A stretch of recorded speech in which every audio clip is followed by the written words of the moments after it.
The lotus flower represents purity and fortune, and its environment gives the flower a very important spiritual meaning, which is rising above the murk by achieving enlightenment. This project has a flower-based concept, reacting as a living and breathing structure. Giving meaning to organisms, light is shaping the natural world. The architectural concept is inspired by a flower shaped, which is opening his petals to gain warmth and energy and closes them to be protected. The actual construction is a reflection of the flower and its attributes, having a length of 23 by 5 meters with composing panels, 1 meter wide and 3 meters tall, which glide. The proposed pavilion opens to enhance the expositional space, letting the light flow inside. As such, every artist can personalize the way that the light is channeled, adding value to the artworks. Also, the panels open at different heights, creating a passage of natural light which provides the viewer with the possibility to interact with the space by being captured inside. At dusk, the pavilion displays a series of solar passageways, creating a sensation of a living organism, a sculptural object in its right, a landmark for the space.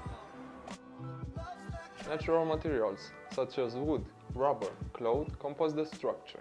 By using this type of materials, we try to achieve a concept of eco-architecture, helping the understanding and development of this movement. Placed around the world's public spaces.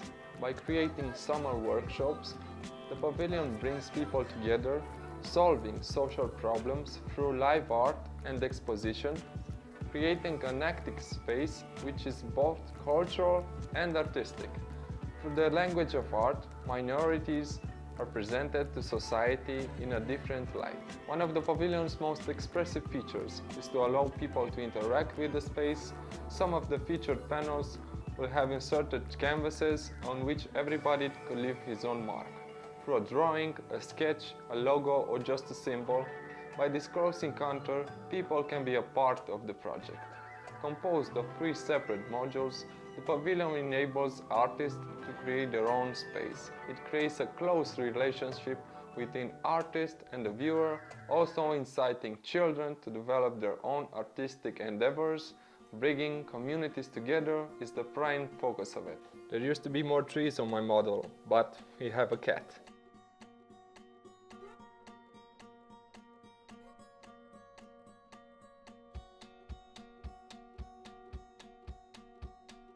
ELP proposes a flexible concept, promoting an articulated circuit through the world's biggest cities.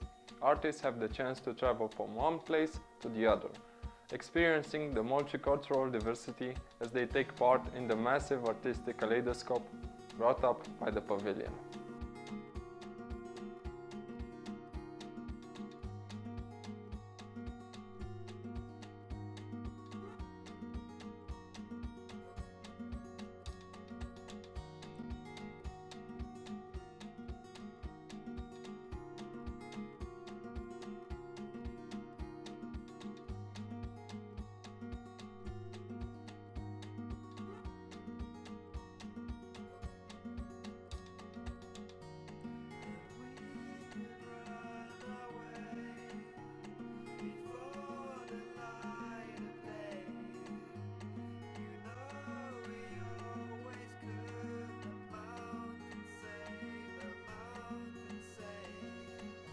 Artists are a mix of isolation on the one hand and authentic desire for community on the other. Generally, communities are formed around a certain ism and are bound and kept together by ideology more than anything else. Artistic progress was fueled for centuries by a healthy competition between various groups. At times, some directions broke up, only to lead to others in a constant search for collective identity. Also, the artist's need for both isolation and community led to the development from the late 19th century on to so-called art colonies, specific locations in which creative minds gathered periodically or moved in all together. If at the beginning such places took their energy from ideological fuels, in times, especially in the US and as a consequence of postmodernism, these locations will manage to attract artists of various views and orientations. Art, however, can't be free. Ideology and development, though vital, are in no degree ensuring the survival of arts and the artist as an individual. The mercantile aspect of art is at times downplayed or altogether ignored. It is forgotten that art is an enterprise. It is a business made possible by ideology and creativity, and despite of the fact that the artist may not create to get financial riches, financial security ensures the possibility of creation to endure. In order to be free, art has to be self-sustainable. There needs to be today, more than ever, a balance between ensuring financial security for the creator on the one hand, but on the other hand making sure that exchange of artistic ideas and purpose are not lost on the way. Art has to benefit itself, but also the artist behind it. Enjoy Lotus Pavilion aims at finding that balance. It doesn't aim to be an art colony in the traditional definition of the term. It does, however, plan to bring artists together and ensure that the two main aspects that make a grouping of artists productive are met. First, a free and prosperous exchange of ideas. Creation will be a public process, and the very structure of the artistic complex will provide all the means for an environment that is as open as possible. Both established and novice artists will take part, and the learning process should naturally develop. Mostly, the ELP should create a common spirit. It will never be an ideology. It will not interfere with individual creative desires, but it will provide enough common ground for artists to work towards. As we will soon see, the social implications of the project as a whole will aid in this direction. Also, various styles and approaches will meet and drive each other forward. Secondly, financial and marketing needs of the artist will be taken into consideration. Artists will get a chance to expose their work in main artistic centers across Europe or the world and in public places. They will benefit in both marketing and sales as a result of the pavilion. Additionally, they will be promoted online through project portals and will have a chance to show their entire portfolio and past achievements and works. Each artist will be promoted as an individual, with his own identity. While on site, they will be offered accommodation, transport will be granted, and all will be done to ensure artists get the freedom to focus on creating.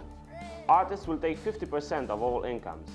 The other half will go to the actual main element of the ELP, social involvement.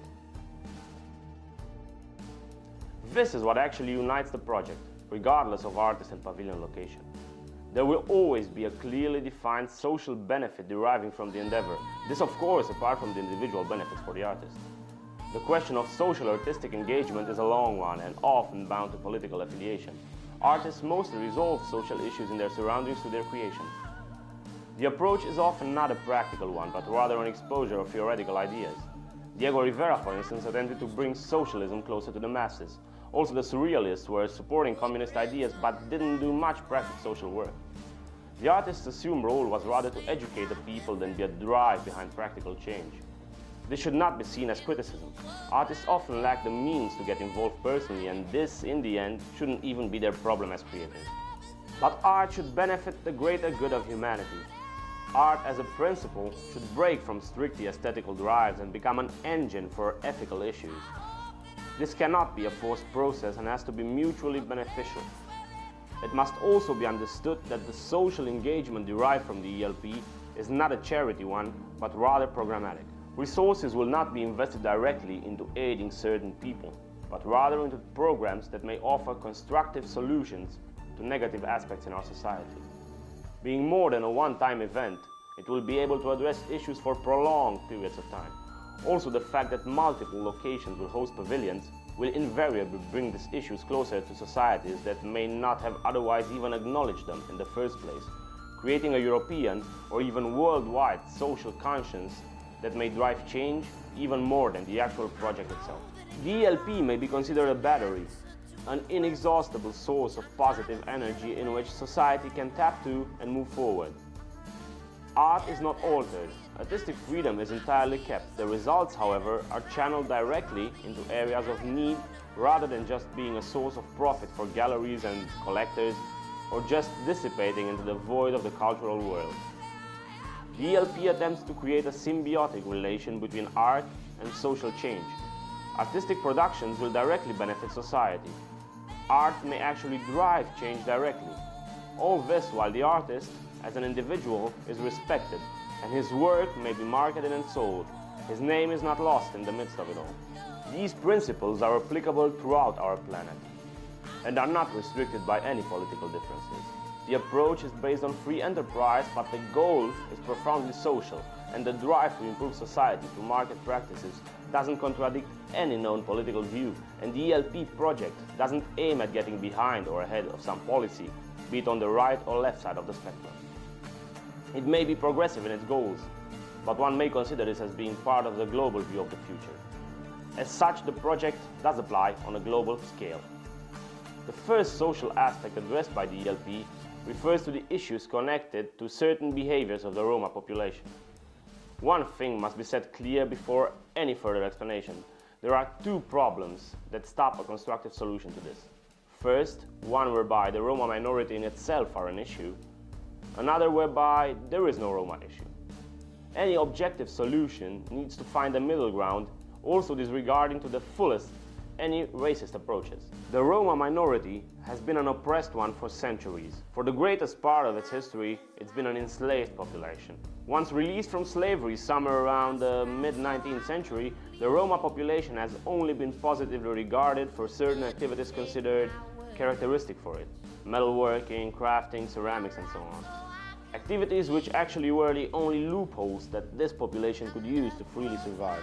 During communism, this population was forcefully moved to urban environments without any prior ability to adjust to the new lifestyle. With the return to democracy came a resurge of nationalistic ideas and discrimination characterized by the stereotypical blame of Romas for most social issues in countries with such a population. This exacerbated after the immigration increased from Eastern European states after they joined the EU.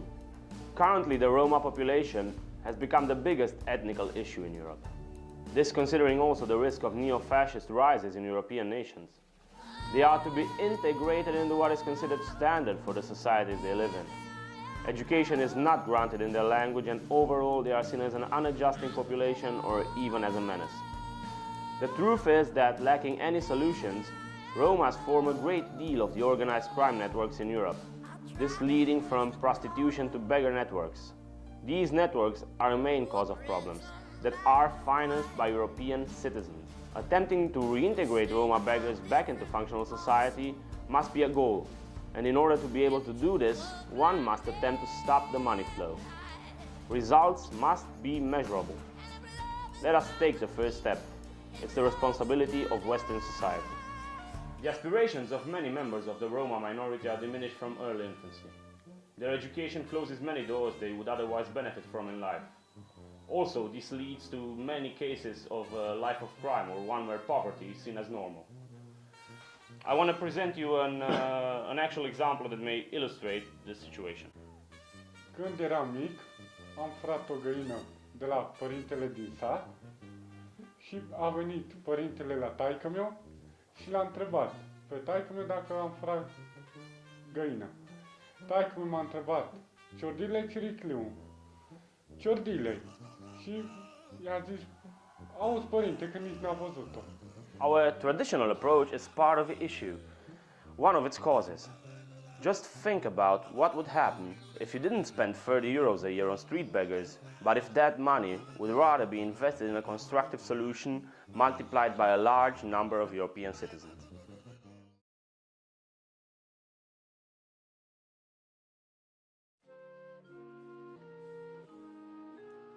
There needs to be a global conscience aiming at a higher good. In order to succeed, we need your support, and the first step towards this is for you to open up your mind.